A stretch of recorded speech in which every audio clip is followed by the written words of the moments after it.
لا حول ولا قوة إلا بالله العلي العظيم. بسم الله الرحمن الرحيم. الحمد لله الذي لا يفر منع والجمود ولا يبديه العطاء والجود، إذ كل معط منتقص سواه وكل مانع مذموم ما خلاه، وهو المنان بفوائد النعم وعوائد مزيد والقسم، ما اختلف عليه دهر فيختلف منه الحال، ولا كان في مكان فيجوز عليه الانتقال. الصلاة والسلام على سيدنا ومولانا أبي القاسم محمد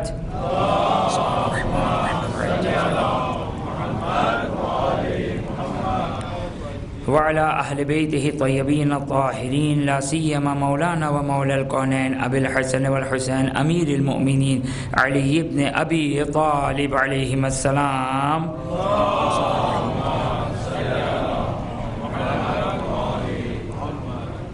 روحي وأرواح العالمين لتراب مقدمهم فداه، ولعن الدائم على أعدائهم إلى قيام يوم الدين. رب اشرح لي صدري ويسر لي أمري واحلل عقدة من لساني يفقه قولي. بسم الله الرحمن الرحيم. اللهم كن لوليك الحجة ابن الحسن صلواتك عليه وعلى آبائه في هذه الساعة وفي كل ساعة وليا وحافظا وقائدا وناصرا ودليلا وعينا، حتى تسكنه أرضك طوعا وتمتعه فيها طويلا.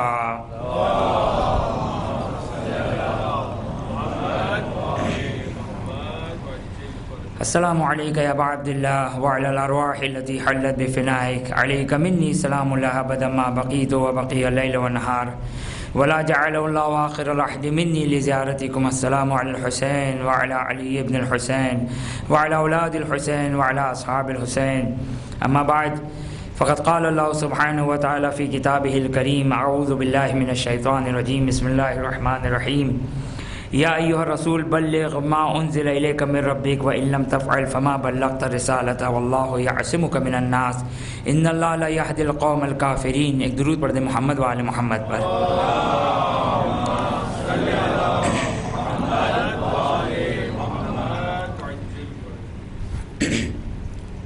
مقام اور منزلت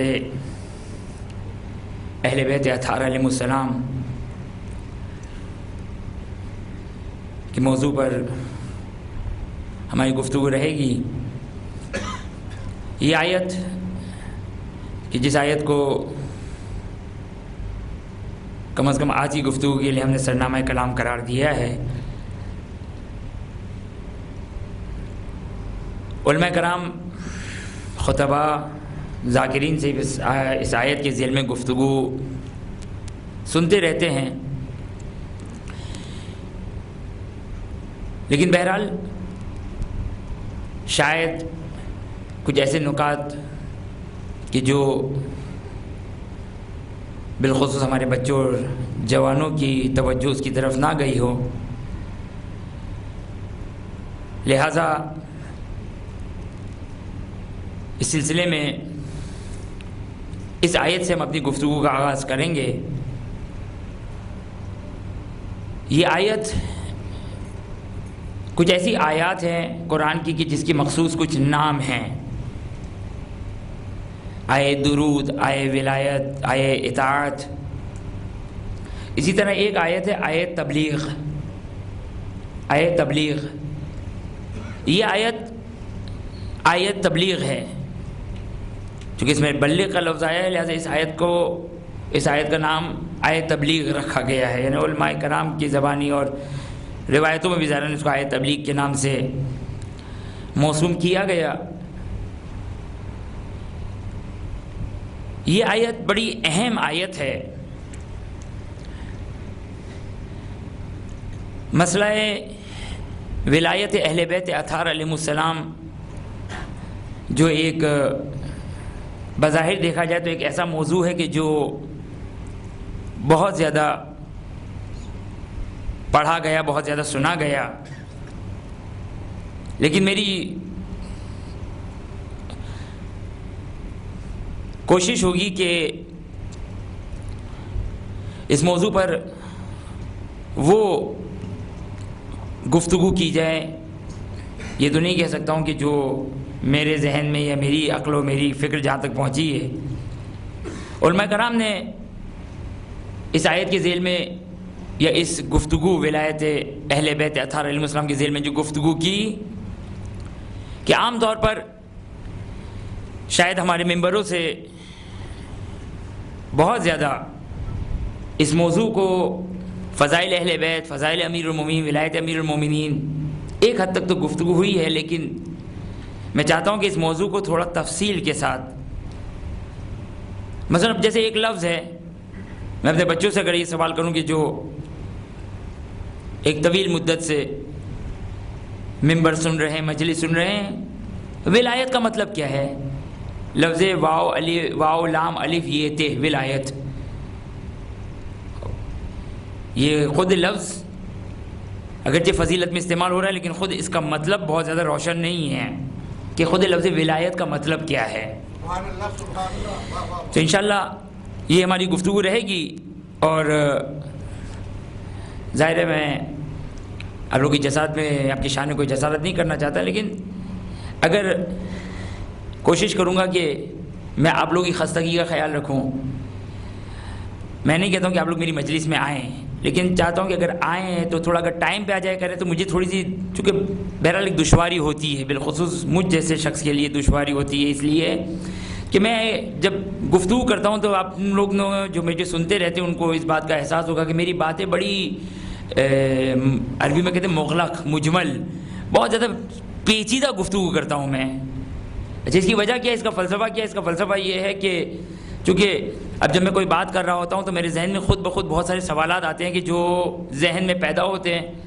ظاہر اب ہر چیز کے سوال، سارے تمام سوالات کا تو جوابات نہیں دیے جا سکتے، لیکن اس کے باوجود کوشش یہ ہوتی ہے کہ اب بات کوئی بھی گوشہ اگر نامکمل رہ جائے یا کوئی بھی بات ایسی مجمل اور غیر واضح رہ جائے تو پھر وہ نقصان دہ بھی ہو سکتی ہے اور مسائل بھی ہو سکتے ہیں۔ لہٰذا ایک 10 بستہ گزارش ہے، بہرحال گزارش ہے، اگر آپ لوگ پابندی اس گزارش پر عمل کریں کہ اگر آنا چاہیں تو اگر وقت پہ آ جائیں گے تو یہ کہ مجھے کم از کم گفتگو کرنے میں تھوڑی سی آسانی رہے گی کہ مجھے بات کی تکرار، چونکہ بعض لوگ مجھ پہ یہ بھی بات کہتے ہیں میرے بارے میں، صحیح کہتے ہیں، کہتے صحیح ہیں، نہیں کہہ رہا ہوں کہ الزام لگاتے ہیں، لیکن کہتے صحیح ہیں کہ میں اپنی بات کو تکرار بہت کرتا ہوں، میری بات میں تکرار بہت زیادہ ہوتی ہے۔ اس کی ایک وجہ یہ بھی ہے، چونکہ ایک مطلب مثال کو میں نے پہلی مجلس میں ایک بات کہی میں نے، اب تیسری چوتھی پانچویں مجلس میں اگر اس سے کوئی ریلیٹڈ بات آتی ہے تو میں اسی حسن ظن میں کہ انشاءاللہ آپ کو وہ بات یاد نہیں ہوگی یا وہ آپ لوگ مثال کے طور پر اس مجلس میں شاید آپ لوگ تشریف نہ لائے ہوں،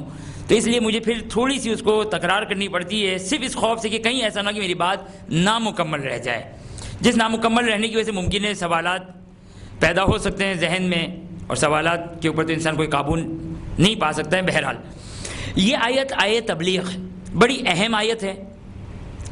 اس آیت کے ذیل میں بزرگان کی زبانی بھی میں نے چند دنوں پہلے ہی ایک بات سنی میں نے کہ یہ آیت ایک ایسی آیت ہے کہ اگر ہمارے پاس قرآن میں اہل بیت اطہار علیہ السلام کی فضیلت کے اعتبار سے اگر فقط ایک آیت ہو، یہ والی آیت آیت تبلیغ، دیکھیں اہل بیت اطہار علیہ السلام کی کچھ فضیلت ہیں۔ اب میں اپنے بچوں اور جوانوں کو یہ بھی بتانا چاہتا ہوں کہ ہمارا مخالفین کے ساتھ اختلاف کہاں پر ہے، کیا ہمارے عقیدے کا حصہ ہے اور مخالفین کے ساتھ دین اور عقیدے کے اعتبار اور ایمان کے اعتبار سے ہمارا اختلاف کیا ہے۔ یہ بڑا اہم ایک نقطہ ہے کہ ہمیں پتہ چلے کہ ہم کس موضوع اور کس عنوان کے اوپر ہمارا اختلاف ہے، ہمارا جھگڑا جو ہے وہ کس بات پر ہے، یہ واضح ہونی چاہیے یہ بات۔ امیر المومنین کی ولایت آغاز ہے اس ایمان اور عقیدے کا اور اس جھگڑے کا۔ ولایت کا انشاءاللہ مفہوم و معنی تو بعد میں بیان کروں گا، لیکن یہ ولایت جو ہمارے ایمان اور عقیدے کا حصہ ہے، ایک ہے عقیدہ ولایت، کہ اگر آسان الفاظ میں اگر چونکہ اب آپ کو بھی ایک اذیت کرے گا یہ لفظ، چونکہ میں نے خود آپ کے ذہن میں ایک ابہام بھی ڈال دیا، ولایت آسان الفاظ میں بھی اس کا بہت زیادہ میں تشریحی معنی نہیں کر رہا ہوں، ولایت یعنی امیر المومنین بلا فضل خلیفہ، یہ میں اس کا معنی نہیں کر رہا ہوں، اگر کوئی ٹیکنیکلی اگر اعتراض کرنا چاہے تو بالکل بجا ہے اعتراض کی، اس کا معنی نہیں ہے، لیکن انشاءاللہ اس کی وضاحت بعد میں آئے گی۔ بلا فصل خلیفہ، ایک ہے اہل بیت اطہار علیہ السلام کے فضائل، مثلا آیے تطہیر انما یرید اللہ لیذھب عنکم الرجس اہل البیت ویطہرکم تطہیرا،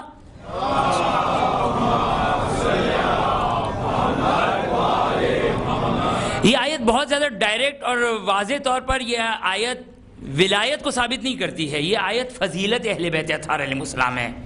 میں نے لفظ احتیاط کے ساتھ کہا ڈائریکٹ، اگرچہ انڈائریکٹلی یہ ولایت کے مسئلے کو بھی حل کرتی ہے یہ آیت، لیکن انڈائریکٹلی حل کرتی ہے، لیکن یہ در حقیقت فضیلت ہے، یعنی خداوند متعال نے اہل بیت اطہار علیہ السلام کو تمام رجس اور ناپاکی سے دور کر دیا ہے۔ کہ فی الحال میرا یہ آیت فی الحال موضوع نہیں ہے، اس آیت کو کہتے ہیں آیے درود کہتے ہیں، آیے تطہیر کہتے ہیں، بہرحال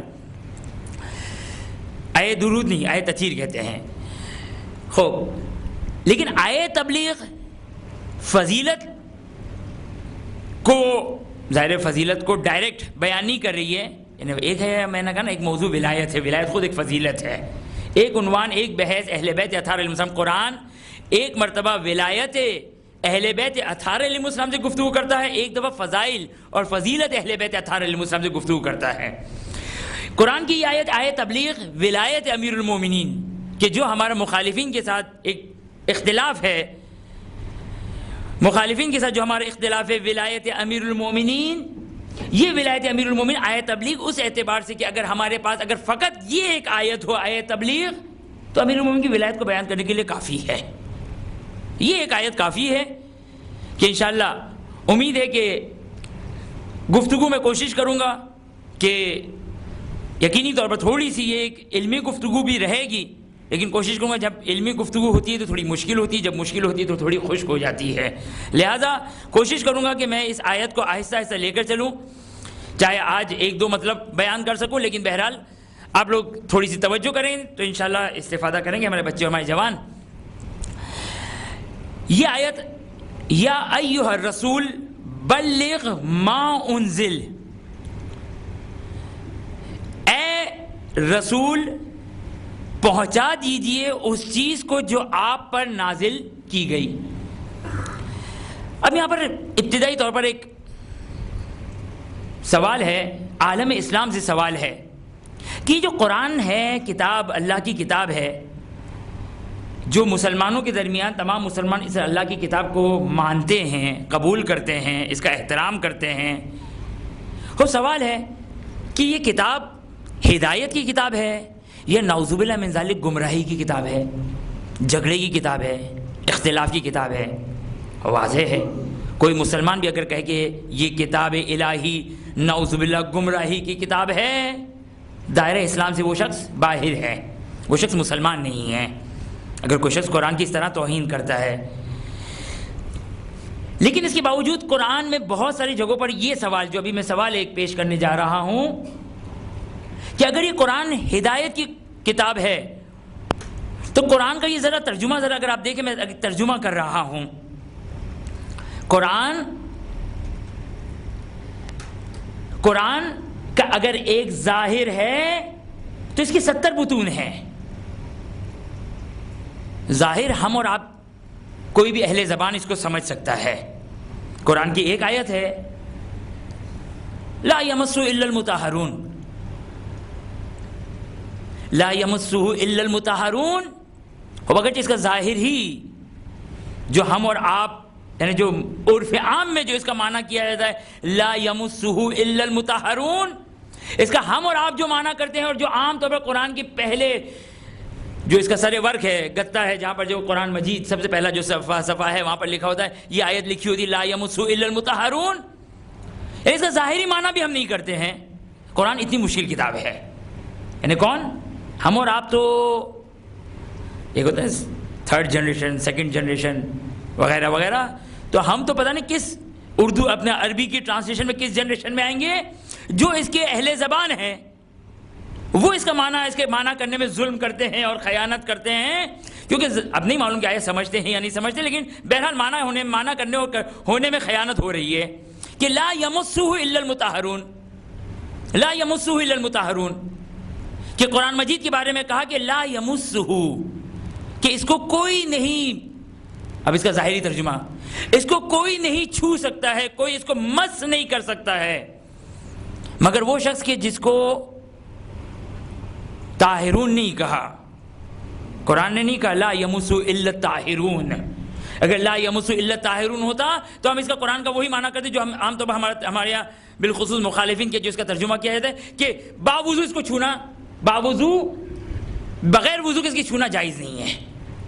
اگر ہم اس کا ترجمہ جو عام طور پر کرتے ہیں اور پڑھتے ہیں، اور جو عام طور پر ترجموں کی قرآن ترجمے والے قرآن میں جس کا معنی کیا ہے کہ بغیر وضو سے چھونا حرام ہے، ابھی کون سا ترجمہ ہے، کہاں کا ترجمہ ہے؟ عربی کا تو ترجمہ نہیں ہے یہ، اس کو کہتے ہیں کہ اپنی جیب سے کچھ چیزیں ڈال کر اس الفاظ اس جملے کا ترجمہ کیا گیا۔ ایک تو نا خود لفظ کا معنی بیان کرنا، ایک اپنی طرف سے کچھ 2-4-5 چیزیں مرچ مسالے ڈال کر معنی کرنا۔ قرآن کیا کہہ رہا ہے؟ قرآن کی آیت لا یمسہ الا الطاہرون نہیں کہا کہ سوائے پاک افراد کے اس کو کوئی نہیں چھو سکتا ہے، قرآن نے کہا لا یمسہ الا المطہرون، اس کو کوئی مس نہیں کر سکتا ہے، کوئی چھو نہیں سکتا ہے سوائے ان کے کہ جن کو پاک کیا گیا۔ اب دو چیزیں ہیں، آپ جب وضو کرتے ہیں تو آپ پاک ہوئے ہیں، آپ کو پاک نہیں کیا گیا، سبحان اللہ سبحان اللہ، آپ پاک ہوئے ہیں۔ بلند صلوات،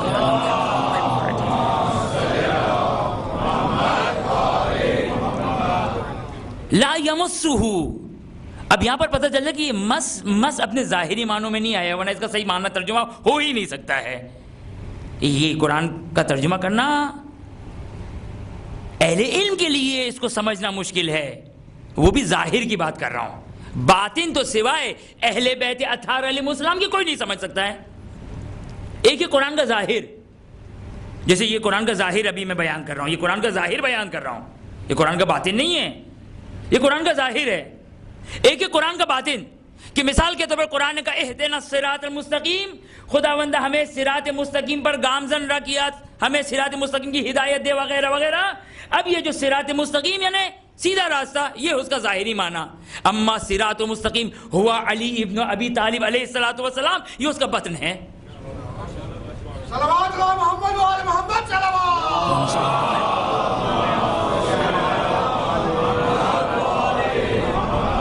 یا واعتصموا بحبل اللہ، اللہ کی رسی کو تھام لو، اور اللہ کی رسی کو تھام لو اگر ظاہری طور پر ترجمہ دیکھیں یعنی خدا کے احکامات کو، خدا کی تعلیمات کو وغیرہ وغیرہ، لیکن حبل اللہ روایتوں میں بیان کیا گیا حبل اللہ اہل بیت اطہار علیہ السلام ہے، اللہ کی رسی اہل بیت اطہار علیہ السلام ہے۔ خوب، تو قرآن کے کچھ ظاہری معنی ہوتے ہیں، کچھ باطنی معنی ہے۔ قرآن فہمی، قرآن توجہ کیجئے گا کہ یہ جو میں نے سوال ابتدا میں ایک پیش کیا آپ کی خدمت میں، آیا قرآن ہدایت کی کتاب ہے یا نعوذ باللہ گمراہی کی کتاب؟ کی کوئی بھی مسلمان اس عقیدے کا قائل نہیں، لیکن اس کے باوجود یہ ایک اب آیت آپ کی خدمت میں نے پیش کی کہ لا یمسہ الا المطہرون، کہ اگر لا یمسہ کہ اگر ظاہری معنی کو اگر ہم لینے جائیں، مس یعنی چھونا، لا یمسہ یعنی اس کو چھونا، کہ سوائے ان لوگوں کے کہ جن کو پاک کیا گیا ہے کوئی اس کو نہیں چھو سکتا ہے۔ اگر ہم اس کی ظاہری معنی دیکھیں تو بات عجیب ہے۔ پہلے بات تو یہ مطہرون کون ہے، کیا ہے مطہرون؟ اگر باوضو انسان ہو تو وہ طاہرون ہے، اگر باوضو انسان ہو تو اس کو طاہرون کہا جائے گا، طاہر کہا جائے گا، کہ اس کی جمع اور پلورل بنے گی طاہرون۔ مطہرون یعنی جس کو پاک کیا گیا ہو۔ خود قرآن نے بیان کیا کہ یہی آیت جو میں نے بیان کی، انما یرید اللہ لیذھب عنکم الرجس، کہ خداوند متعال نے کچھ لوگوں کو پاک کیا۔ جب خدا کسی کو پاک کرے تو اس کو مطہر نہیں بلکہ اس کو مطہر کہا جاتا ہے۔ قرآن نے کہا اس کو مطہر کے علاوہ کوئی نہیں چھو سکتا ہے، مگر ہم اور آپ نہیں چھو سکتے ہیں۔ ابھی قرآن کھولیے، چھو سکتے ہیں، حالت طہارت میں بھی چھو سکتے ہیں، نعوذ باللہ من ذالک بغیر وضو کی بھی چھو سکتے ہیں، ہر حالت میں چھو سکتے ہیں۔ تو قرآن کہہ رہا نہیں چھو سکتے ہیں، کسی کے ہاتھ نہیں پہنچ سکتے ہیں۔ عجیب ہے، اب کیا کریں؟ بس یہاں پر اب پتہ، یعنی یہ میں اہل زبان بھی وہ جہاں پر یہ قرآن نازل ہوا وہ والے اہل زبان کی بات کر رہا ہوں، کہ وہ اس آیت پر اہل تشیع پر اعتراض کر رہے تھے کہ اہل تشیع یہ مانا کرتے ہیں کہ سوائے اہل بیت کے قرآن کی یعنی قرآن کی اس آیت سے استدلال کرتے ہیں شیعہ حضرات استدلال کرتے ہیں قرآن کی اس آیت سے کہ قرآن کو سوائے اہل بیت اطہار علیہ السلام کی کوئی نہیں سمجھ سکتا ہے۔ اب یہ کون ہے، یہ کون اعتراض کر رہا ہے؟ اہل زبان، میں جگہ کا نام نہیں لے لیکن آپ لوگ سمجھ گئے ہوں گے جہاں پر قرآن نازل ہوا، یعنی یہ پچھلے سال ہی تقریباً کی گفتگو ہے کہ ایک ٹیکسی ڈرائیور ایک ان کے عالم کے ساتھ گفتگو کر رہا ہے اور شیعوں کے بڑی اعتراض کر رہے کہ شیعہ یہ مانا کرتے آیت کا لا یمس الا المطہرون، لا یمس الا المطہرون، کہ شیعہ مانا کرتے کہ اہل بیت کے لفظ کو کوئی نہیں سمجھ سکتا ہے، مگر قرآن یہ کہہ رہا ہے، قرآن تو کہہ رہا ہے کوئی اس کو مطہرون کے لفظ کو کوئی چھو نہیں سکتا ہے، اور ہم اور آپ چھو سکتے ہیں یا نہیں چھو سکتے ہیں جبکہ ہم تو مطہرون نہیں ہیں، تو پھر کیا کریں؟ یہ قرآن کی تفسیر کرنا کھیل نہیں، آسان نہیں ہے قرآن سمجھنا، قرآن فہمی۔ لا یمسہ الا المطہرون، بس یہاں پر مس سے مراد مس ظاہری نہیں ہے، چھونا ظاہری نہیں ہے، بلکہ اس کو کوئی مس نہیں کر سکتا، یعنی اس کو کوئی درد نہیں کر سکتا، کوئی اس کو سمجھ نہیں کر سکتا، کوئی اس تک اس کی حقیقت تک پہنچ نہیں سکتا سوائے ان لوگوں کے جس کو خداوند متعال نے پاک کیا ہے کہ لا یعلم تعویلہ الا اللہ والراسخون فی العلم، اس کی تعویل کو کوئی نہیں جانتا سوائے اللہ کے اور وہ جو راسخون فی العلم ہیں، راسخون فی العلم، کہ یہ طہارت کہ جس کو ہم عصمت کہتے ہیں، معصوم ہونا کہتے ہیں، یہ عصمت اور طہارت اور یہ راسخون فی العلم، یہ در حقیقت ایک ہی چیز ہے کہ انشاءاللہ اس پہ پھر کبھی گفتگو رہے گی۔ بس اب یہ سوال ہے کہ قرآن آیا ہدایت کی کتاب ہے یا نعوذ باللہ من ذالک گمراہی کی کتاب ہے؟ خوب تمام مسلمان کہتے ہیں کہ بھائی ہدایت کی کتاب ہے، ہدایت کی کتاب قرآن ہدایت کی کتاب ہے، ہم فیصلہ کریں گے ہدایت کی کتاب سے۔ بس اگر ہدایت کی کتاب ہے تو خداوندہ ان لوگوں کے درمیان ابھی تک تو کوئی جھگڑا نہیں تھا، لیکن جب یہ آیت نازل ہوئی کہ یا ایھا الرسول بلغ ما انزل، اے رسول پہنچا دیجئے اس چیز کو، ترجمہ توجہ کیجئے گا، میرے بچے اپنے جوانوں سے میں مخاطب ہو کر کہہ رہا ہوں کہ یہ گھر جا کے اس آیت کو تھوڑا سا 2 منٹ کے لیے اس آیت کو کھول کے اس کا ذرا ترجمہ پڑھیے گا۔ یا ایھا الرسول، اے رسول پہنچا دیجئے، میں ترجمہ کر رہا ہوں، کوشش کروں بے عینی ہی ترجمہ کروں، یا ایھا الرسول، اے رسول پہنچا دیجئے، بلغ پہنچا دیجئے، ماں اس چیز کو انزل جو آپ پر نازل کی گئی۔ بھئی قرآن صحیح ہے، قرآن کی فصاحت و بلاغت اپنے مقام پر، توجہ کیجئے گا، فصاحت و بلاغت کی ڈیفینیشن کیا ہے؟ فصاحت و بلاغت کی ڈیفینیشن ذرا سنیے کیا ہے۔ فصاحت و بلاغت کی ڈیفینیشن یہ ہے کہ الفاظ کم اور میننگ زیادہ، اس کو کہتے ہیں فصاحت و بلاغت، الفاظ کم اور اس کا معنی زیادہ، اس کو کہتے ہیں۔ خوب قرآن فصیح و بلیغ کلام ہے، لیکن قرآن مجمل کلام نہیں ہے، فصیح و بلیغ ہے، فصاحت و بلاغت ہے۔ خوب قرآن اگر تیرا خداوند متعال تیرا کیا چلا جاتا کہ تو یہ بیان کر دے یہ ما انزل کیا ہے، پہنچا دیجئے اس چیز کو جو آپ پر نازل کی گئی۔ اب تمام مسلمان بیٹھ کر جھگڑا کر رہے ہیں، کوئی کہتے ہیں حج کے مسائل، کوئی کہتے ہیں فلاں مسائل، کوئی کہتے ہیں فلاں کی ولایت، کوئی کہتے ہیں امیر المومنین کی ولایت، کوئی مسلمان کیا کہہ رہا ہے، کوئی مسلمان، بس یہ جھگڑا کہاں سے شروع ہوا؟ اگر یہ قرآن کی یہ آیت، ابھی ہم قرآن کی اس آیت سے متعلق گفتگو کریں، اگر یہ قرآن کی یہ آیت نازل نہ ہوتی تو تمام مسلمان میں کوئی اختلاف نہیں تھا، کوئی اختلاف نہیں تھا، توحید کوئی مان رہے ہیں، رسالت کوئی مان رہے ہیں، فروع دین اب ضمنی بات ہے، لیکن جب قرآن کی یہ آیت نازل ہوئی جو ہدایت کی کتاب ہے، ہدایت کا مطلب اللہ کا راستہ، اللہ کے کتنے راستے ہیں؟ بہت سارے یا ایک؟ یاد رکھیے گا اللہ کا ایک راستہ ہے، اہل بیت کا راستہ۔ بعض لوگ کہتے ہیں ہم خدا تک پہنچیں گے اہل بیت کے بغیر، ممکن نہیں، امپاسبل ہے، یہ نہیں ہو سکتا ہے۔ اہل بیت کا ایک راستہ ہے، واحد راستہ ہے، وہ راستہ اہل بیت اطہار علیہ السلام ہے۔ اب یہ جب ہدایت کا مطلب ہو گیا صراط مستقیم کی ہدایت، وہ ایک راستہ ہے، وہ ایک طریق ہے۔ خوب اب ہو گیا مسلمانوں میں اختلاف، آج تک تو اختلاف نہیں تھا، اب اختلاف ہو گیا، یہ ما انزل کیا ہے؟ خوب کوئی کہتا ہے نماز، کوئی کہتا ہے حج، چونکہ باقی مسلمان اس فروعی مسئلے کی طرف اس کو لے جاتا ہے کہ انشاءاللہ اس آیت کے ذیل میں ہماری گفتگو رہے گی۔ بس عالم اسلام سے ایک بڑا معصومانہ سوال ہے کہ یہ قرآن ہدایت کی کتاب یا گمراہی کی کتاب، جھگڑے کی کتاب یا اتفاق کی کتاب؟ خوب معلوم ہے تو ہدایت کی کتاب، ہے تو ہدایت کی کتاب۔ جب ہدایت کی کتاب ہے تو اس آیت کے نازل ہونے سے پہلے تو کوئی اختلاف نہیں تھا, کوئی جھگڑا نہیں تھا. جب یہ آیت نازل ہوئی تو مسلمانوں میں اختلاف ہو گیا, یہ ما انزل کیا ہے. تو خداوندہ یہ ما انزل کی جگہ تو بیان ہی کر دیتا, کیا چلا جاتا. بھائی ما میں دو لفظ ہے, میم اور الف, ما. اب اگر حج کے مسائل تھے مثلا فار ایگزامپل آپ کے کہنے کے مطابق کہ یہ وہ چیز جو آپ پر نازل کی گئی وہ حج کے مسائل تھے, تو قرآن یوں کہہ دیتا, کیا چلا جاتا. مگر قرآن کی کیا الفاظ کو خدا نے قسم کھائی تھی مجھے اتنی ہی الفاظ استعمال کرنے ہیں. نہیں, قرآن فصیح و بلیغ کلام ہے, لیکن ایسا نہیں کہ خدا جھگڑا ایجاد کرنا چاہتا ہے. خوب قرآن کہہ دیتا یا ایھا رسول بلغ, ماں کی جگہ یا ایھا رسول بلغ الحج ما انزل, اس حج کو بیان کر دیے جس مسائل حج کو آپ پر نازل کیے گئے, جو حج کے فروع کو, حج کے احکام کو آپ پر نازل کیے گئے اس کو بیان کر دیجئے. قرآن یہ کہہ دیتا تو مسلمانوں کوئی جھگڑا نہ ہوتا. واللہ باللہ تاللہ جس کی کہے قسم کھانے کے لیے تیار ہے, مسلمانوں کوئی اختلاف نہ ہوتا. تو یہ قرآن ہم تو پڑھتے رہے, بچپن سے پڑھتے رہے, قرآن ہدایت کی کتاب, ہدایت کی کتاب, ہدایت کی کتاب. اب یہ آیت دیکھتے ہیں تو واقعا عالم اسلام سے سوال ہے, عالم اسلام سے سوال ہے کہ بھئی یہ اگر ہدایت کی کتاب ہے, اچھا سوال کیوں عالم اسلام سے, کیوں ہم سے نہیں. مگر کیا ہمارے پاس جواب ہے اس کا؟ ہاں جواب ہے. کیوں عالم اسلام کے پاس کیوں جواب نہیں, ہمارے پاس کون سا ایسا اسپیشل جواب ہے ہمارے پاس. خود قرآن کی آیت بھی ہے اور ایک حدیث نبوی بھی ہے. قرآن ہدایت کی کتاب ہے, قرآن ہدایت کی کتاب ہے, لیکن قرآن نے کیا کہا, ھدی للمتقین. ہر ایرا گیرا نہیں بلکہ ھدی للمتقین. خوب متقین کا لفظ بھی ایک مجمل ہو گیا, ہم سمجھے جو نماز ہو, روزہ ہو, حج ہو, زکوٰۃ ہو انجام دینے لگا وہ ہو گیا متقی.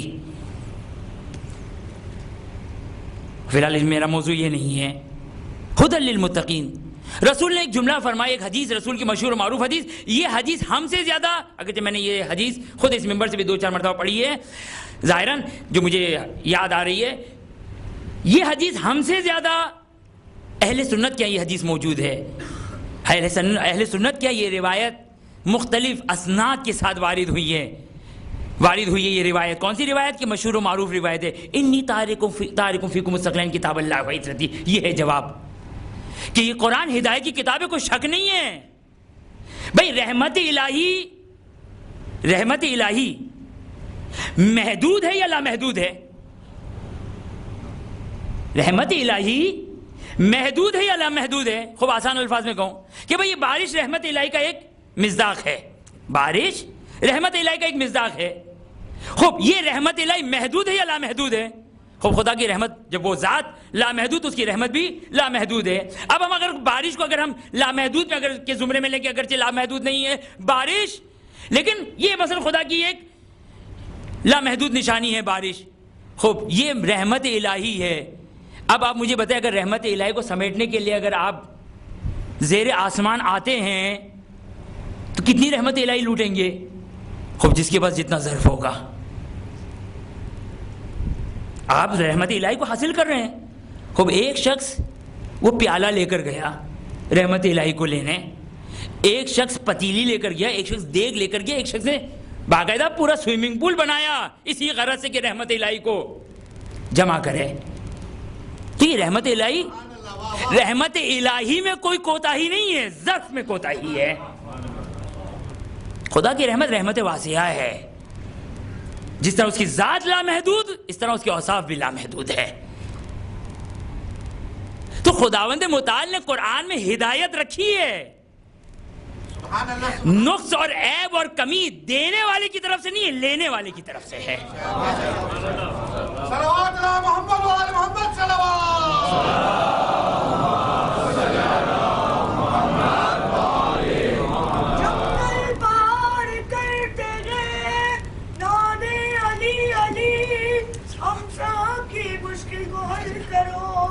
مشکل کو شاہ علی نعرہ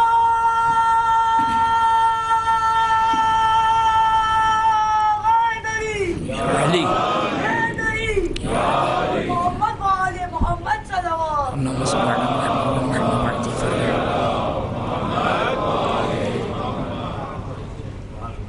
نقص اور عیب کمی قرآن میں نہیں ہے. قرآن ایک کامل کتاب ہے, جامع کتاب ہے, تبیان لکل شیء ہے, ہر شے کو بیان کرنے والی ہے یہ کتاب. اب ایک چائنیز جس کو اردو نہیں آتی ہے, فارسی نہیں آتی ہے, یعنی حروف تہجی بھی نہیں معلوم, اس کو الف بے بھی نہیں معلوم, بھائی وہ کہے کہ قرآن ہدایت کی کتاب ہے, اب میں قرآن لے کر بیٹھ جاتا ہوں.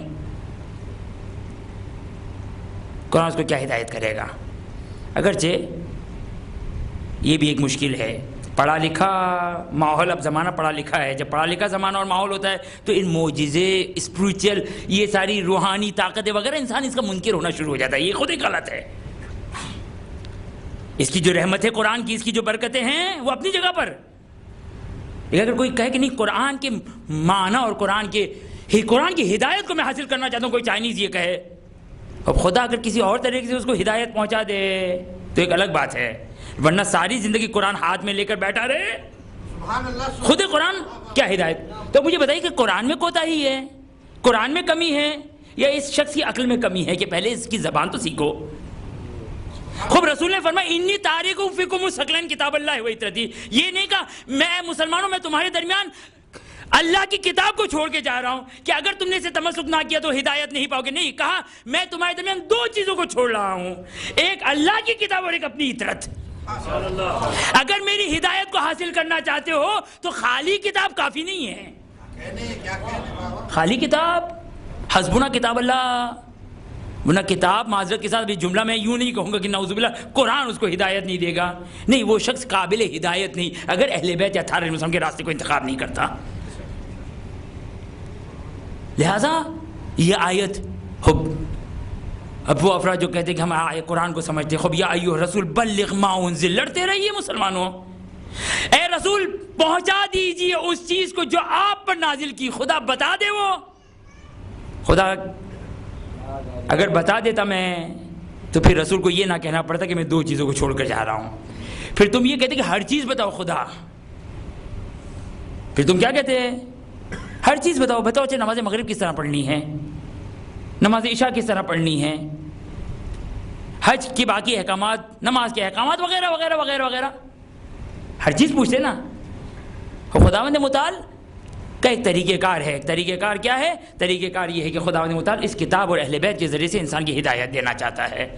بس ہم مسلمانوں سے سوال کرتے ہیں کہ یہ قرآن اگر ہدایت کی کتاب ہے تو مجھے اس مشکل کو حل کر دیں کہ مسلمانوں میں اختلاف ہے, یہ ما انزل کیا ہے, یہ ما انزل کیا ہے. اور ہم سے اگر اسی اختلاف کی بات, تو ہم تو یہ کہتے ہیں کہ بھائی قرآن ہمارے لیے مجمل ہے, قرآن ہمارے لیے نامعنی ہے, نامفہوم ہے, جب تک اہل بیت 18 المسلم کی تفسیر نہ کر دے. یا ایھا الرسول بلغ ما انزل, اے رسول پہنچا دیجئے اس چیز کو جو آپ پر نازل کی گئی. اس کے بعد عجیب لہن ہے, عجیب انداز ہے, توجہ کیجئے گا. قرآن کی اس آیت کا بڑا عجیب انداز ہے.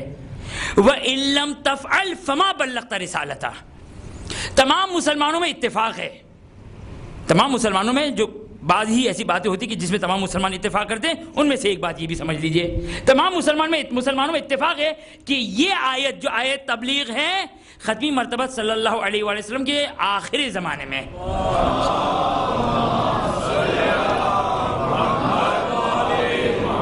یعنی رسول صلی اللہ علیہ وسلم کی رحلت سے کچھ عرصے پہلے, یعنی حتیٰ بعض اہل سنت مفسرین نے یہ بیان کیا کہ واقع حج میں یہ آیت نازل ہوئی, اسی لیے انہوں نے کہا کہ یہاں پر حج کے احکامات تھے. ظاہر فخر رازی نے اس کو بیان کیا ہے کہ غدیر کے مقام پر یہ آیت نازل ہوئی. اگرچہ فخر رازی کا ایک طریقہ کار ہے کہ ایک آیت کے بہت سارے احتمالات دیتے ہیں اور اس کے بعد جو ان کی من پسند ہوتی ہے اس کو قبول کر لیتے ہیں. خوب, یہ اتفاق ہے تمام مسلمانوں کا کہ یہ آیت آخر زمانے میں نازل ہوئی. توجہ کیجیے گا, یہ آیت کا یہ لہن بڑا اہم لہن ہے, آیت کا یہ انداز بڑا اہم انداز ہے کہ وَإِن لَّمْ تَفْعَلْ فَمَا بَلَّغْتَ رِسَالَتَهُ, کہ آپ اگر اس پیغام کو جو آپ پر نازل کیا گیا اگر نہیں پہنچایا, فَمَا بَلَّغْتَ رِسَالَتَهُ, آپ کے سارے کار رسالت ڈیلیٹ, ختم, ہیچ. فَمَا بَلَّغْتَ رِسَالَتَهُ, گویا آپ نے رسالت کا کوئی کام انجام نہیں دیا. خوب, یہ بات اتفاقی ہے, تمام مسلمانوں میں اتفاقی کہ یہ آیت کب نازل ہوئی؟ آخر زمانے میں, جہاں پہ توحید بیان ہو چکی ہے, رسالت بیان ہو چکی ہے, قیامت کے احکامات، قیامت کا کانسیپٹ، قیامت کی فکر بیان ہو چکی ہے، فروع دین بیان ہو چکا ہے۔ خوب حج کے مسائل، چلو کوئی بات نہیں، آپ حج کے مسائل کو لے کر آنا چاہتے ہیں، آپ حج کے مسائل لے لیں۔ ہمیں جو اہل بیت اطہار علیہ السلام نے بیان کیا، اگرچہ ایک جملہ کہہ رہا ہوں میں آپ کی خدمت میں کہ اگر ہمارے پاس روایات اہل بیت اطہار علیہ السلام اس ذیل میں نہ بھی ہوتی، اگرچہ یہ جو بہت ساری باتیں انسان کرتا ہے یہ اہل بیت سے سیکھے ہوئے ہوتا ہے۔ انسان سمجھتا ہے توحید کی دلیل کیا ہے؟ توحید کی دلیل یہ کہ اگر یہ مثال کے طور پر اگر اللہ ایک سے زیادہ ہوتا تو آسمان اور زمین میں خرابی پیدا ہو جاتی اور جو فتنہ و فساد ہو جاتا اور ہلاک ہو جاتا، سارا نظام جو درہم بھرم ہو جاتا۔ ہم سمجھتے کہ یہ ہمارے ذہن کی اختراع ہے۔ اس قسم کے چھوٹے چھوٹے نکات اہل بیت کے کلام میں موجود ہے۔ یہ توحید اگرچہ عقلی امور ہے، ایک عقلی چیز ہے، لیکن اس عقل کو بھی کس نے جھنجھوڑا؟ اہل بیت اطہار علیہ السلام نے۔ ہماری عقل میں اتنی پہنچ نہیں تھی، ہماری عقل کی وہ طاقت و قدرت نہیں تھی کہ ہم توحید کو سمجھ سکتے۔ خوب توجہ کریں،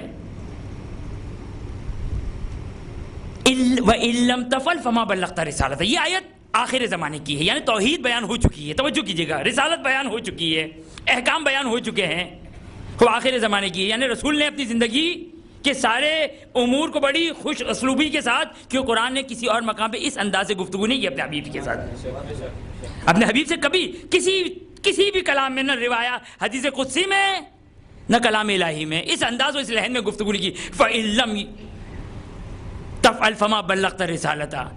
خوب، بس اس کا مطلب یہ ہو گیا کہ توحید رسالت وغیرہ تو نہیں ہے یہاں پر، ایک بات۔ دوسری بات، یہ لہن، یہ انداز کب انسان اختیار کرتا ہے، کب انسان اس لہن اور اس انداز سے گفتگو کرتا ہے؟ مثال کے طور آپ نے کسی کو کام دیا، آپ کا دفتر ہے، آپ کی آفس ہے، آپ کی دکان ہے، اس میں آپ کے پاس کام کرنے والے نوکر چاکر ہیں، خوب آپ 10 سال 20 سال 30 سال 40 سال 50 سال سے وہ آپ کو سروس دے رہا ہے، وہ خوب قابل بھروسہ ہے، قابل اعتماد ہے۔ جب آپ کسی اہم کام کو آپ دینا چاہیں، اس کو توجہ کیجیے گا، ایک نقطہ بیان کرنا چاہ رہا ہوں۔ آپ اس کو ایک سروس دینے کے بعد ایک کام دے رہے ہیں، بڑا اہم کام ہے، آپ کی زندگی کا اہم ترین کاموں میں سے ایک کام ہے یہ۔ خوب اب آپ اس کو ایک جملہ کہتے کہ دیکھو اس میں اگر تم نے کوئی گڑبڑ کی تو بہت برا ہوگا، تمہاری ساری 50 سال کی سروس اور محنت ضائع ہو جائے گی۔ خوب یہ انسان کب کہتا ہے؟ کبھی اس لیے کہتا ہے کہ مخاطب جو ہے وہ قابل بھروسہ نہیں۔ آپ نے بچے کو کوئی کام دیا، ڈاؤٹ ہے، شک ہے، آپ کو پتہ نہیں یہ صحیح طریقے سے یہ کام کرے گا یا نہیں کرے گا، تو آپ کیا 10 دفعہ اس کو کہیں گے کام سنبھل کر کرنا، بھولنا نہیں، اسی طرح کہیں گے نا۔ کیوں؟ اس کے چاند سے بچہ ہے، بھول جائے گا کام، جو وہ صحیح طریقے سے نہ کر پایا تو مشکل ہو سکتی، لیکن اب کام کے اور کوئی آپشن بھی نہیں ہے، کرنا بھی اسی بچے کے ذریعے سے۔ تو جب اس پر بھروسہ اور اعتماد نہیں ہے تو 10 دفعہ تاکید کر رہے ہیں، 10 دفعہ یاد دہانی کروائی جا رہی ہے، تو یہاں پر چونکہ اس پر اعتماد نہیں ہے تو اس طریقے سے انسان کلام کرتا ہے کہ ان لم تفعل فما بلغت رسالتا، کہ اگر نعوذ باللہ نعوذ باللہ نعوذ باللہ نعوذ باللہ اگر خدا کو اپنے حبیب پر اگر شک ہوتا تو یہ کلام ہو سکتا تھا کہ نعوذ باللہ من ذالک، شاید توحید کا پیغام پہنچا دیا، رسالت کا پیغام پہنچا دیا، پورا دین بیان کر دیا، اب آخری یہ کون سا مسئلہ ہے کہ جس میں تجھے اے خدا اپنے حبیب پر شک ہے؟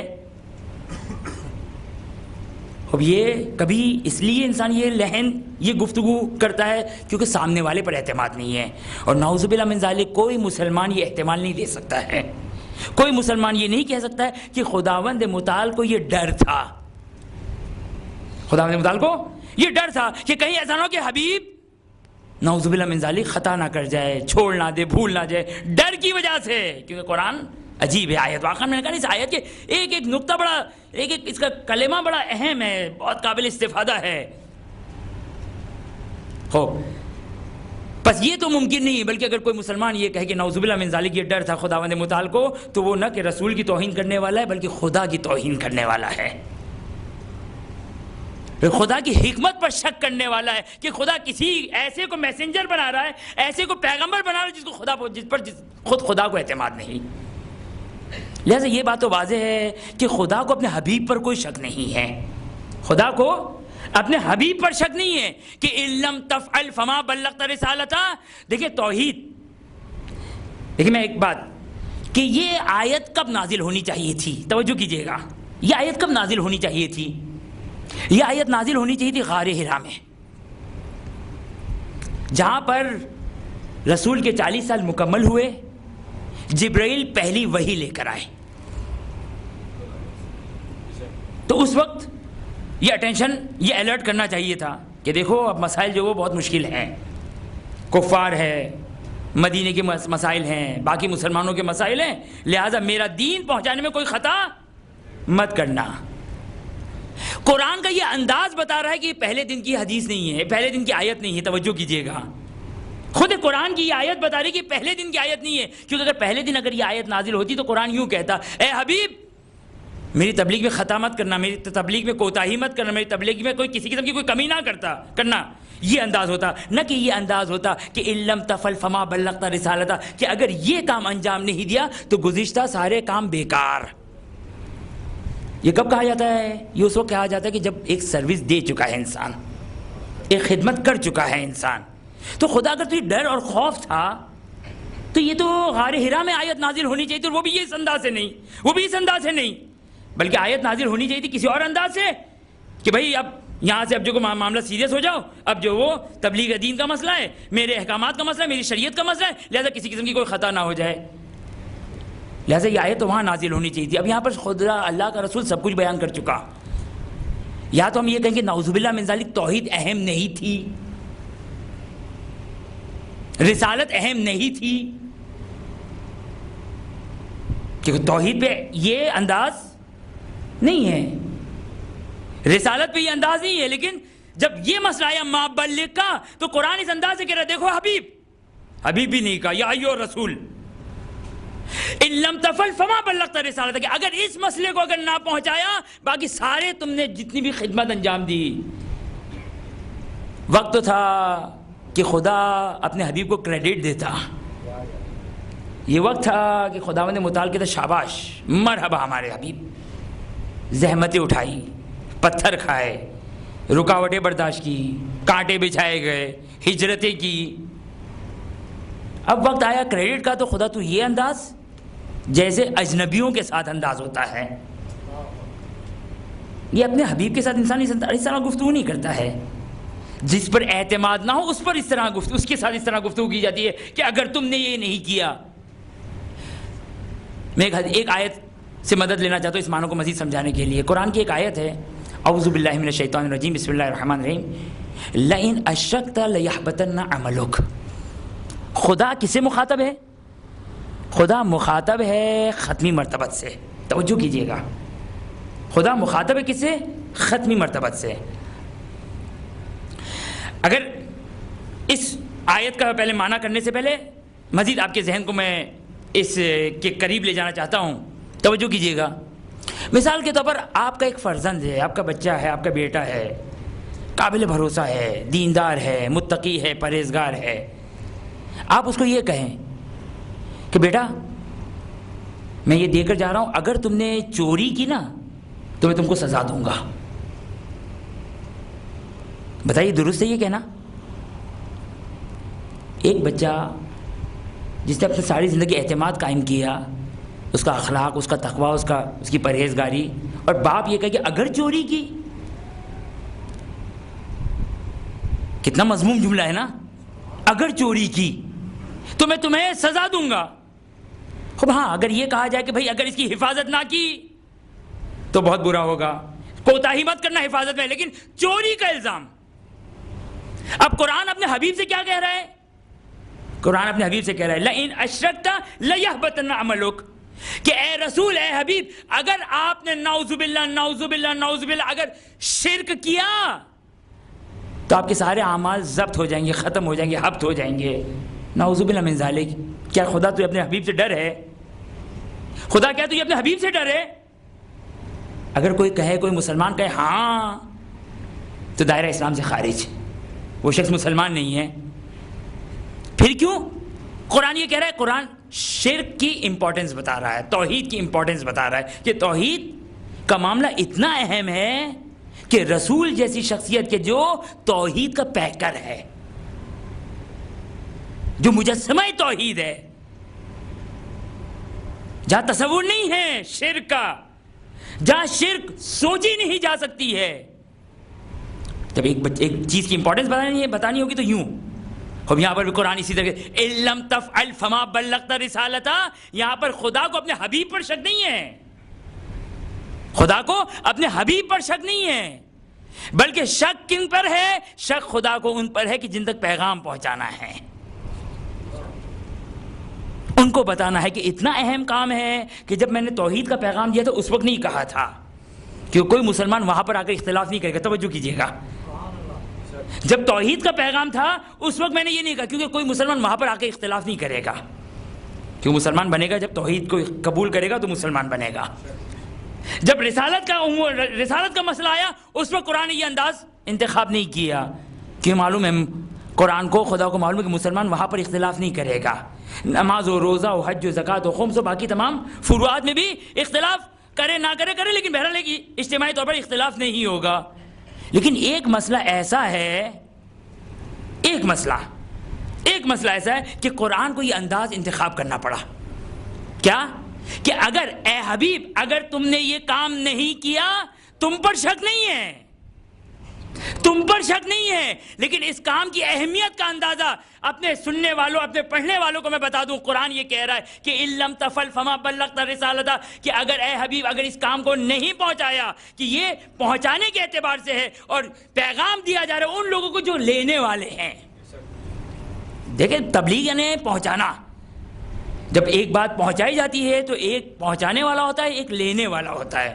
تو در حقیقت قرآن کا یہ انداز اور قرآن کا یہ لحن پہنچانے والے کو الرٹ کرنے کے لیے نہیں ہے بلکہ لینے والوں کو اس کی امپورٹنس بتائی جا رہی ہے کہ دیکھو میں اپنے حبیب سے اس انداز سے گفتگو کر رہا ہوں کہ اگر اِن لَمْ تَفْعَلْ فَمَا بَلَّغْتَ رِسَالَتَهْ، کہ اگر تم نے اس کو نہ پہنچایا تو گویا کار رسالت کو انجام نہ دیا. مجھے اپنے حبیب پر شک نہیں ہے لیکن مسلمانوں تمہیں یہ میں خبر دے رہا ہوں. کس بات کی خبر دے رہا ہوں؟ خبر دے رہا ہوں کہ اگر اس مسئلے کو اگر قبول نہیں کیا تو تم نے میری توحید کو قبول کیا، تم نے میری رسالت کو قبول کیا، تم میری نماز پڑھتے رہو، تم میری عبادت کو انجام دیتے رہو، نہ تمہاری توحید قبول، نہ تمہاری رسالت قبول، نہ تمہاری کوئی عبادت قبول.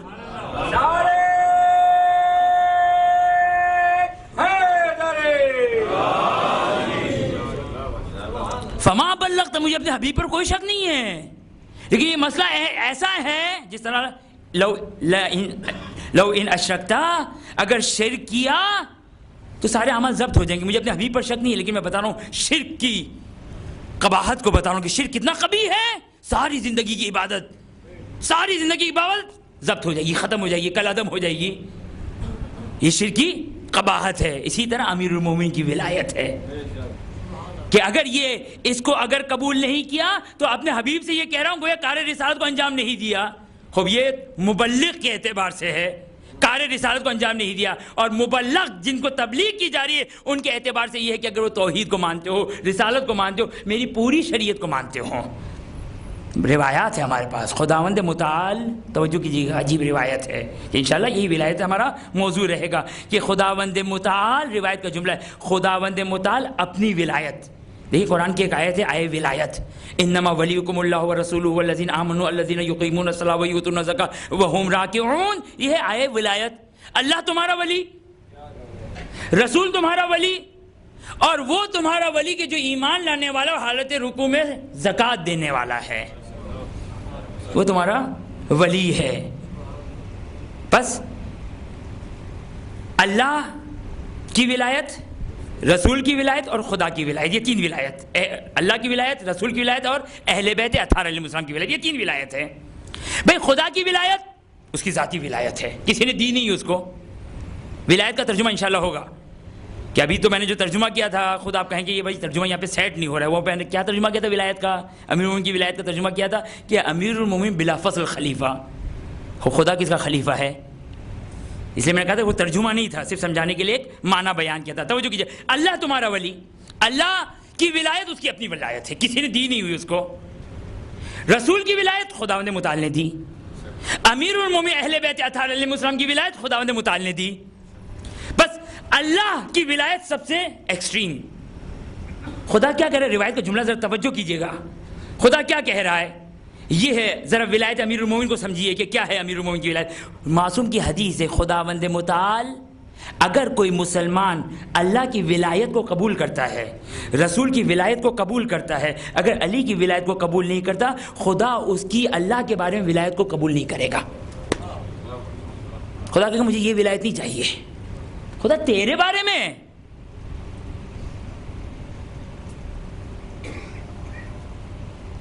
تیری ولایت کا اعلان کر رہا ہوں، کسی اور کی، غیر کی نہیں۔ بھئی حضرت جب جو شیطان کا معاملہ تھا وہ بھی اسی قسم کا ایک معاملہ تھا۔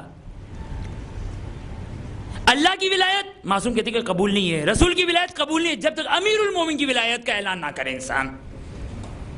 یہ امیر المومنین کی ولایت کیا ہے؟ علی کی ولایت، علی کی ولایت کہ انشاءاللہ کی تشریحات میں بیان کروں گا۔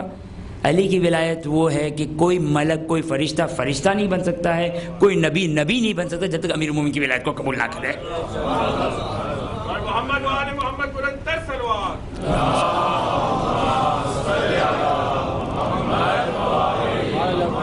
جب تک امیر المومنین کی ولایت، اہل بیت اطہار علیہ السلام کی ولایت، 12 اماموں کی ولایت اور امامت، یہ ولایت اور امامت تقریباً ایک ہی معنی میں ہے، 12 اماموں کی ولایت اور امامت، 12 امام، یہ 12 کا عدد خدا کو چاہیے اور انہی افراد کے اعتبار سے چاہیے۔ معصوم کی حدیث ہے من انکر واحدا منہم فقد کفر۔ انشاءاللہ اس حدیث کا ترجمہ میں آیت تبلیغ سے کروں گا بعد میں، لیکن فی الحال اس حدیث کا ترجمہ سن لیجئے کہ حدیث کیا ہے۔ شیخ صدوق اپنی کتاب میں بیان کرتے ہیں فمن انکر واحدا منہم، کہ ان اہل بیت، ان 12 اماموں میں سے اگر کوئی شخص ایک امام کی امامت کو، ولایت کو قبول نہ کرے، خدا نے نہیں کہا کہ وہ بے ایمان ہے، خدا نے کہا فقط کفر، اس نے کفر کیا، وہ کافر ہو گیا۔ انشاءاللہ یہ آیت تبلیغ کے ذیل میں اس کفر کو بعد میں ہم اس پہ ڈسکس کریں گے، بعد میں بیان کریں گے، لیکن 12 اماموں کی ولایت اتنی اہم ہے کہ کوئی نبی نبی نہیں بن سکتا ہے، کوئی فرشتہ فرشتہ نہیں بن سکتا ہے۔ کہ انشاءاللہ میں اپنے بچوں، اپنے جوانوں سے مخاطب ہو کر ایک خاص جملہ کہہ رہا ہوں کہ میری گفتگو معذرت کے ساتھ پیچیدہ اور بس مجھے اسی قسم کی گفتگو کرنا آتی ہے، اس سے زیادہ مجھے کوئی گفتگو کرنے کا ڈھنگ نہیں ہے، لیکن جب بھی میں کوئی گفتگو کروں میرا بچہ، میرا جوان بالکل حق رکھتا ہے کہ مجھ سے پوچھے کہ حدیث کیا ہے، روایت کیا ہے، معصوم کا قول کیا ہے۔ اسے کہ میری عقل اتنی سی ہے، معذرت کے ساتھ ہم سب کی عقل اتنی سی ہے، وہ جو عقل کل ہے وہ اہل بیت اطہار علیہ السلام ہے۔ لہذا میں اگر اپنی عقل سے کسی چیز کو انالائز کرنا شروع کروں، اپنے انداز سے بیان کرنا شروع کروں، تو پھر ہو جائے گا سائنسدان والا حال کہ ایک تحقیق آئی، ایک ریسرچ آئی، اس کے بعد دوسری ریسرچ آئی، اس کے بعد تیسری ریسرچ آئی کہ آدمی سارے تمام ریسرچ کے اوپر شک کرنے لگے۔ خدا کا دین ہوائی دین نہیں ہے کہ ہر شخص اپنی عقل سے دین بنانا شروع کرے، کہ جس کا نتیجہ کیا ہو جائے، جس کا نتیجہ کہ ہر شخص شک کرنے لگے اللہ کے دین کے اوپر۔ اسی لیے خداوند، اسی لیے ہم کہتے ہیں کہ دین کا مشرع، دین کی حفاظت کرنے والا کون ہونا چاہیے؟ معصوم ہونا چاہیے، جو تمام خطاؤں سے پاک ہونا چاہیے، جب خطا کا کوئی امکان نہ ہو۔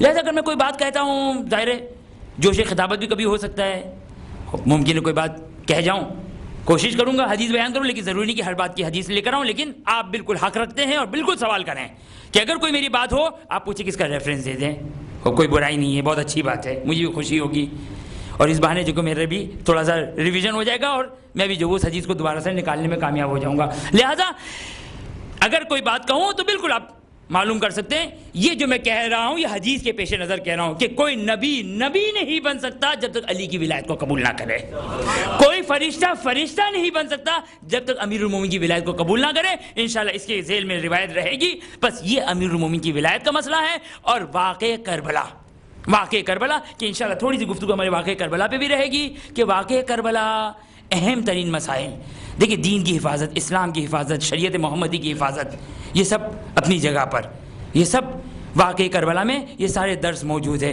لیکن ایک چیز جو قدر متیقن، ایک چیز جو ہائی لائٹ تھی کہ جس کی خاطر امام حسین علیہ السلام کی یہ شہادت تھی، وہ کیا تھی؟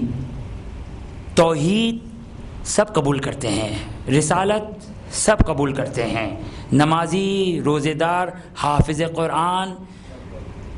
حضرت حبیب سے مخاطب ہو کر کہا تھا اے حبیب تم وہ ہو کہ جو ایک رات میں پورا قرآن پڑھتے ہو، قرآن کی تلاوت کرتے ہو، حافظ قرآن ہو. اب اگر وہاں حافظ قرآن تھے تو سامنے بھی حافظ قرآن تھے، یہاں نمازی تھے تو وہاں پہ بھی نمازی تھے. وہ جو مسئلہ تھا جس کو آئے تبلیغ نے بیان کیا اور جو اب خطرے میں تھا مسئلہ، وہ مسئلہ ولایت امیر المومنین کا تھا، وہ امیر المومنین کی ولایت کا تھا. اسی لیے بعض حدیث بعض نقل جو اس ذیل میں ملتے کہ انشاءاللہ اس کو بعد میں اشارہ کروں گا. لہٰذا مسئلہ ولایت اتنا اہم مسئلہ ہے، اس کی حفاظت کریں، اپنے بچوں اپنے جوانوں تک یہ پیغام پہنچائیں. مسئلہ ولایت مجمل ہے، واضح نہیں ہے کہ جس کی حفاظت کہاں سے ہوئی، کیسے اس کی حفاظت کی گئی. اس کی حفاظت کا آغاز سن 11 ہجری در فاطمہ. محافظ اول سب سے پہلی محافظہ کون ہے؟ سب سے پہلی محافظہ بنت رسول. بنت رسول اس کی سب سے پہلی محافظہ. یعنی ولایت امیر المومنین اتنی زیادہ اہم ہے کہ بنت رسول قربان ہو گئی. وہ بنت رسول، وہ اہل بیت اطہار کی جن کی وجہ سے خدا نے کائنات کو خلق کیا ہے. وہ شب جمعہ ہیں، ظاہر روانگی وغیرہ کے مسائل پڑھے جاتے ہیں، لیکن میں چاہتا ہوں شب جمعہ کی مناسبت سے ایک شہادت پڑھنا چاہتا ہوں کہ روایت عجیب روایت ہے. ایسی شہادت ہے کہ جس شہادت کو نہ حسین برداشت کر سکے نہ فاطمہ زہرا برداشت کر سکے. وہ کن کی شہادت ہے؟ وہ علی اکبر کی شہادت. وہ علی اکبر کی شہادت. ملا عباس چاوش کا واقعہ آپ سنتے رہتے، لیکن مصائب کی خاطر میں واقعے کو اجمال کے ساتھ اختصار کے ساتھ بیان کر رہا ہوں. ملا عباس چاوش مازندران کا رہنے والا ایک مومن ہر سال مولا حسین کی زیارت کو جایا کرتا تھا، پیدل زیارت کو جایا کرتا تھا. ایک مرتبہ اپنے دوستوں رفقا کے ساتھ مولا حسین کی زیارت کو جا رہا ہے. ایک مرتبہ گنبد حسینی نظر آیا. اپنے دوستوں سے پوچھا کہ آج کون سی شب ہے؟ کہا شب جمعہ ہے. ایک مرتبہ ملا عباس نے کہا کہ ہم ساری زندگی شب جمعہ اپنے آقا اپنے مولا کی عزاداری کرتے ہیں، اب حسین کے شہر میں ہیں، شب جمعہ ہے، حسین کی شب ہے، حسین کی زیارت نہ کرے مناسب نہیں ہے. ایک مرتبہ ملا عباس اپنے دوستوں کے ساتھ سید الشہداء امام حسین کی زیارت کو جاتے ہیں. ایک دوست نے کہا زیارت کے درمیان میں کہ ہم ساری زندگی عزاداری کرتے ہیں، ابھی تو حسین کے حرم میں ہیں، حسین کی عزاداری کرتے ہیں. ایک مرتبہ زیارت ختم کی، نوحے کی کتاب کو کھولا تو نوحے علی اکبر نکلا. نوحے علی اکبر نکلا، بڑا ماتم ہوا، بہت گریہ ہوا، بہت ہی رقت طاری ہوئی. ایک مرتبہ ملا عباس کہتے ہیں میں اپنے ساتھیوں کے ساتھ مسافر خانے میں آ گیا، رات کو سویا، دروازے پہ دستک ہوئی، دروازہ کھولا تو آنے والا کہتا ہے انا برید الحسین، میں حسین کا قاصد ہوں. مولا حسین نے پیغام پہنچایا ہے، اے ملا عباس تیار ہو جاؤ، مولا حسین تمہاری زیارت کرنا چاہتے ہیں. ملا عباس گھبرا گئے. آقا کے محضر میں کہہ دیجئے ہم خود ہی آ جائیں گے، مولا یہ زحمت نہ کرے. آنے والا کہتا نہیں، مولا کا حکم ہے. ایک ملا عباس اپنے دوستوں کو تیار کرتے ہیں، آمادہ کرتے ہیں. ہائے فرزند زہرا کا لال. ایک مرتبہ حجرے میں داخل ہوا. اللہ اکبر. یہ نقل کرنے والا یہ کہتا ہے ایک مرتبہ ہم آقا کے احترام میں کھڑے ہونا چاہتے تھے کہ ایک مرتبہ میرا آقا یہ کہتا ہے بیٹھے رہو، آرام کرو، تھک چکے ہو. اس کے بعد ملا عباس کہتے ہم ہمارے تمام ساتھیوں سے ایک ایک کر کے احوال پرسی کرنا شروع کی. سب کی احوال پرسی کرنے کے بعد ملا عباس سے مخاطب ہو کر کہا ملا عباس جانتے ہو کیوں آئے ہیں؟ 3 پیغام سنانے آئے ہیں. پہلا پیغام یہ ہے ہمارے زائروں کو بتا دینا کون ہے حسین کا زائر. حسین کا ظاہر کا کیا مقام ہے، حسین کی ظاہر کی کیا عظمت ہے. حسین کی ظاہر کی عظمت یہ ہے کہ جس کے حق میں حسین کی ماں فاطمہ دعا کرتی ہے.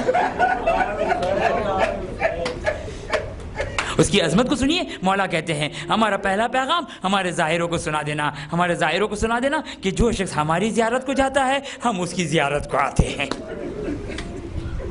ملا عباس دوسرا پیغام اپنے بچوں اور جوانوں کے لیے بالخصوص، خدا را اس عزاداری سید الشہداء کو زندہ رکھیے. جتنی بدن میں طاقت ہے خدا نے دولت دی ہے، ساری دولت کو لگا دیجئے. یاد رکھیے گا جتنا در حسین پر جتنا مال خرچ کریں خدا اس سے زیادہ عطا کرے گا. اور بہرحال ہمیں لینے کی خواہش نہیں، ہمیں حسین سے محبت ہے. حسین سے عقیدت ہے۔ دوسرا پیغام سن لیجئے، میرا مولا کیا کہہ رہا ہے؟ میرا مولا کہتا ہے اے ملا عباس، جب واپس وطن پلٹ کر جاؤ گے نا، جب شب جمعہ آئے گی، جب شب جمعہ آئے گی ہماری عزاداری برپا کرو گے، جب ہماری عزاداری برپا کرو گے تو اس بوڑھے کو ہمارا سلام دے دینا جو عزاداروں کی جوتیوں کو صحیح کر رہا ہوگا۔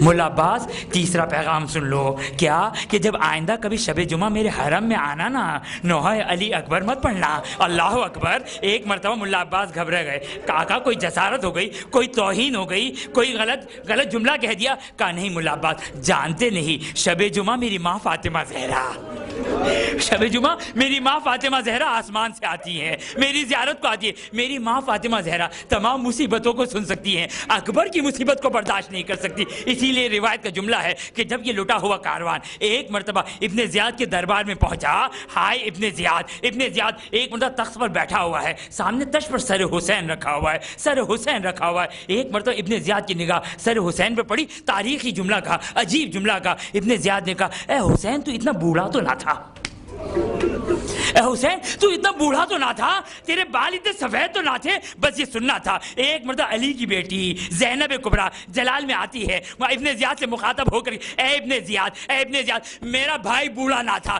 بلکہ اکبر کی موت نے میرے بھائی کو بوڑھا کر دیا۔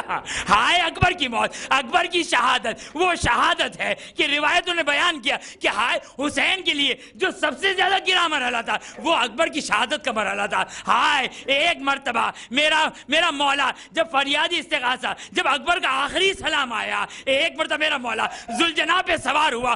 عجیب روایت ہے، میرا مولا ایک مرتبہ ذوالجناح سے تشریف لاتا ہے، نیچے آتا ہے، ایک مرتبہ سنیں گے عزادارو، ہائے بوڑھا باپ جوان کے لاشے پر کس طرح جاتا ہے، گھٹنوں کو زمین پر رکھا، ہاتھوں کو زمین پر رکھا، گھٹنیوں کے بعد اکبر کے لاشے کے قریب پہنچا، ہائے اکبر کے ہونٹوں سے خون کو صاف کیا، ہونٹوں کا بوسہ لینا شروع کیا، اپنے رخسار کو اکبر کے رخسار پہ رکھ دیا، یا ولدی ہائے اکبر۔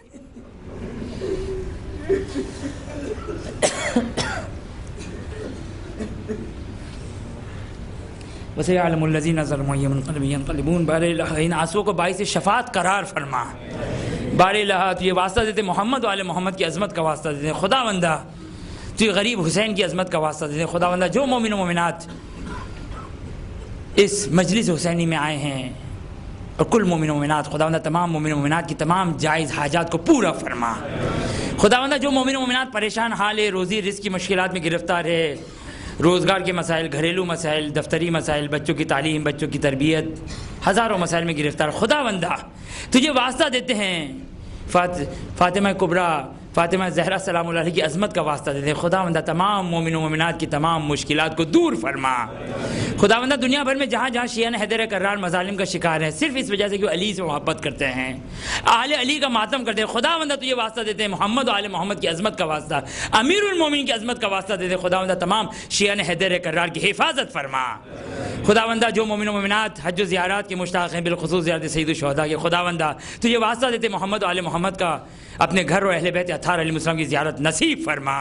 خدا بندہ جو مومن و مومنات بیمار ہیں، خدا بندہ یہ واسطہ دیتے ہیں محمد و آل محمد کی عظمت کا واسطہ، سید سجاد کی عظمت کا واسطہ، خدا بندہ جو مومن و مومنات بیمار ہیں، خدا بندہ انہیں صحت عاجلہ و کاملہ عطا فرما۔ خدا بندہ ہم سب کی ایک دعا ہے، اختصار کے ساتھ صرف ایک دعا ہے، خدا اس دعا کو پورا کر دے۔ خدا بندہ تو یہ واسطہ دے دے محمد و آل محمد کا، ہماری آنکھوں کی ٹھنڈک پردے غیبت میں ہیں، خدا بندہ حسین کے انتقام کے لیے خدا بندہ اپنی آخر جد امام عصر و زمان کے ظہور میں تعجیل فرما، ہمیں ان کے آوان و انصار میں قرار فرما، ہمیں ایسا بنا دے کہ ہم سے راضی و خوشنود ہو جائے۔ ماتم حسین۔